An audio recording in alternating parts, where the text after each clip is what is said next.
Joining us now, Alan Dershowitz, an emeritus professor at Harvard Law School, and in Washington, attorney Scott Bolden.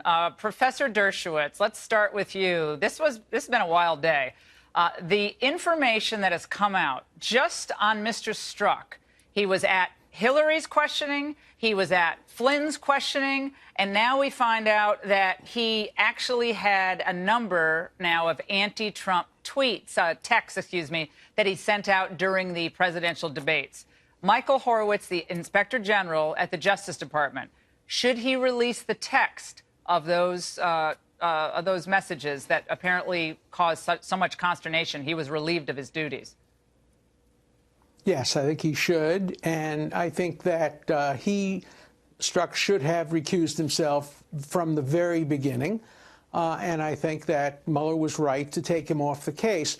What I'm concerned about in your monologue is you're doing to Hillary Clinton exactly what the Democrats are trying to do to Donald Trump. You're trying to criminalize political differences. Look, I don't think Hillary Clinton committed any crimes. I think she was extremely careless. I think that was a decision that ultimately was made by Comey, not by one of his deputies. Maybe the deputy suggested it.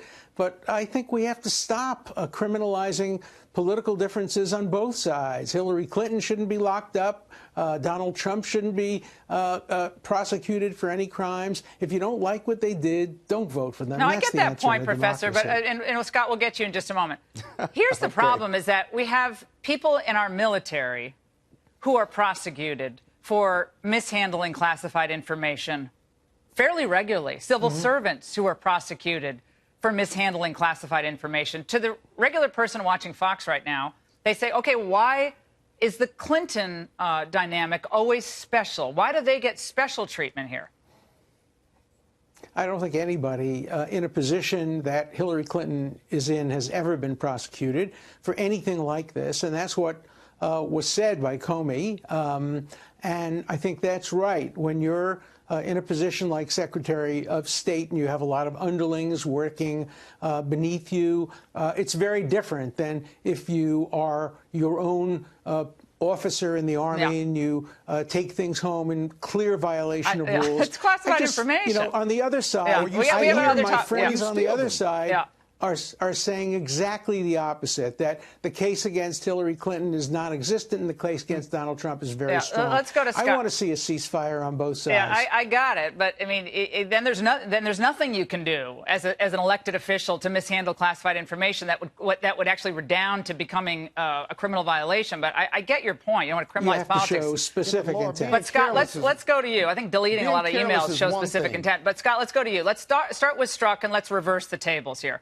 Let's say in the Hillary Clinton email investigation, we find out that one of the main investigators was actually someone who was sending out texts to pals at the Justice Department that were anti-Hillary texts. Would you be on the show now fairly upset about that if it hadn't been at least revealed? My position would be exactly the same. I agree with Professor Dershowitz. In this regard, you sound like, Laura, that this is the main investigator. He's making decisions on his own. He was the number 2 guy in counter intel. He may be, but there are layers and layers and checks and balances. So you wouldn't have a problem with it, Scott? You wouldn't have a problem if the shoe were on the other foot, honestly? I have a problem with it. He should be removed. It's an appearance issue in connection to this sensitive investigation, but it is not the end-all or be-all to whether the investigation ought to go away or whether it has been severely tainted. He has been removed. What else would you have Mueller do? He was removed in July, 6 months, 5 months after he was there for the questioning of Michael Flynn. And he was not alone in those only when the IG got the information, we found out about the text. He was not making the final call. And when they found out about the texts, he was removed to an HR position. Yeah, that's ironic, Professor Dershowitz. He's at HR now. That's as much as you can do. That's okay. He's not alone. He should have recused himself, and I think he should be severely punished for not recusing himself on his own. He knew that he had a bias. He knew about these emails. The Democrats would be, immediately. The Democrats would be going bananas if the shoe were on the other foot. I'm sorry, they'd be going crazy about this, and I really think they would have. And it's not right. On either side, Scott, it's not right. All right, let's move on to obstruction. Professor Dershowitz, your old pal, Jonathan Turley, was on Special Report earlier tonight saying this. Let's watch. I'm afraid I have to disagree with my friend Alan on that. I've always taken the view that a president could be charged with obstruction. But in fairness to Alan and Mr. Dowd, the president's attorney, this is a good faith question. You know, the professors use this as a parlor game for years of whether a sitting president could be indicted, the meaning of emoluments, whether you can self-pardon. It just happens that this administration seems on course to answer all of them. Professor Dershowitz, back to this question about obstruction. And the president. He doesn't have my view correctly. He doesn't have my view correctly. Of course, a president can be charged with obstruction of justice. Nixon was, and Clinton was. But in order to be charged with obstruction of justice, you have to go beyond simply exercising a presidential prerogative under Article 2 of the Constitution.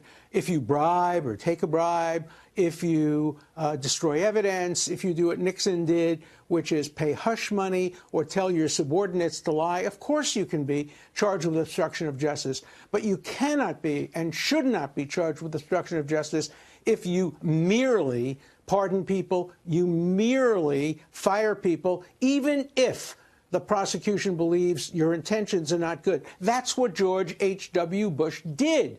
He pardoned Caspar Weinberger and 5 other people. The special prosecutor said the intent was to stop the investigation of Iran-Contra. It succeeded, and nobody suggested that President Bush let's unpack that for a second.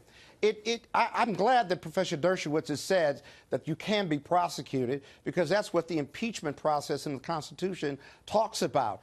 But if the president has corruptible intent, if he fired Comey and he asked him to lay off Flynn to protect himself, or to do anything that was corruptible intent so that he would not be prosecuted or impeached, then he certainly can be gone after and prosecuted, be it at the state level, be it the political prosecution of the House of Representatives, and then afterwards he can certainly be prosecuted. But listen, there are a lot of these concepts and precepts that need to be tested in the courts. There's a great disagreement about it, but no one is above the law.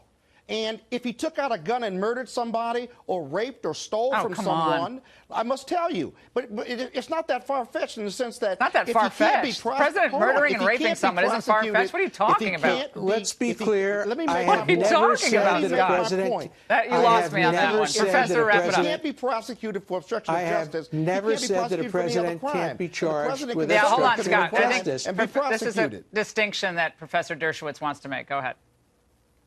I have never said a president can't be charged with obstruction. He's not above the law, but he can't be charged with obstruction merely for exercising his constitutional prerogatives. That's an important distinction. No president in history has ever been charged for any crime or anything because he exercised his constitutional prerogative. They impeached President Johnson for doing that, and the Supreme Court ultimately ruled that that was absolutely wrong. The president had the authority to fire the Secretary of the Army. All right, we got to go. He was impeached for that and wrongly impeached. All right, Scott, we'll have you back. We'll have you back. Both of you have made great points tonight. I really appreciate it. Thank you very much.